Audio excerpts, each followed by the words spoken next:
ಅಂದ್ರೆ ಈ ಒಂದು ವೆಹಿಕಲ್ ನ ಡ್ಯಾಶ್ ಬೋರ್ಡ್ ಬಂದು ಈ ರೀತಿ ಇದೆ ಸರ್. ಈ ಸ್ವಿಚಸ್ ಎಲ್ಲ ಏನ್ ಸರ್ ಇದು? ಇದು CNG ಗೆ.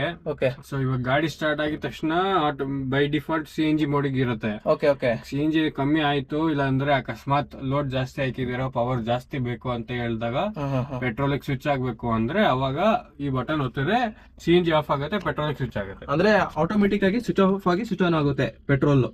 ಸೊ ಆನ್ ದ ಗಾಡಿ ಓಡಿಸೋಗನೆ ಸ್ವಿಚ್ ಆಫ್ ಸ್ವಿಚ್ ಆನ್ ಆಗುತ್ತೆ. Okay okay. ಅದನ್ನ ನಿಲ್ಸ್ಬೇಕು ಅಂತ ಏನಿಲ್ಲ, ನಿಲ್ಸೋದೇನಿಲ್ಲ, ಗಾಡಿ ಏನಂದ್ರೆ ಆನ್ ರನ್ ಅಲ್ಲೇ ಚೇಂಜ್ ಮಾಡ್ಕೋಬಹುದು, ಗಾಡಿ ಓಡಿಸೋಗನೆ ಚೇಂಜ್ ಮಾಡ್ಕೋಬಹುದು. ಈ ಒಂದು ವೆಹಿಕಲ್ ನ ಕೀ ಬಂದು ಈ ರೀತಿ ಇರುತ್ತೆ. ಸೊ ಇದರ ಒಂದು ಇನ್ಸ್ಟ್ರೂಮೆಂಟ್ ಕ್ಲಸ್ಟರ್ ನೋಡಿ, ಆನ್ ಮಾಡಿದಾಗ ಈ ರೀತಿ ಬರುತ್ತೆ. ಇದೇ ಕಂಪ್ಲೀಟ್ಲಿ ಡಿಜಿಟಲ್ ಮೀಟರ್ ಕ್ಲಸ್ಟರ್ ಆಗಿರುತ್ತೆ. ನೀವಿಲ್ಲಿ ನೋಡ್ತಿರ್ಬೋದು speed plus trip metre plus time ಮತ್ತೆ ಫ್ಯೂಲ್ ಟ್ಯಾಂಕ್ ಕೆಪಾಸಿಟಿ, CNG ಇರ್ಬೋದು ಪೆಟ್ರೋಲ್ ಇರ್ಬೋದು ಎಲ್ಲನೂ ಕೂಡ ಇಲ್ಲೇ ಡಿಜಿಟಲ್ ಅಲ್ಲೇ ಮೆನ್ಷನ್ ಆಗಿರುತ್ತೆ.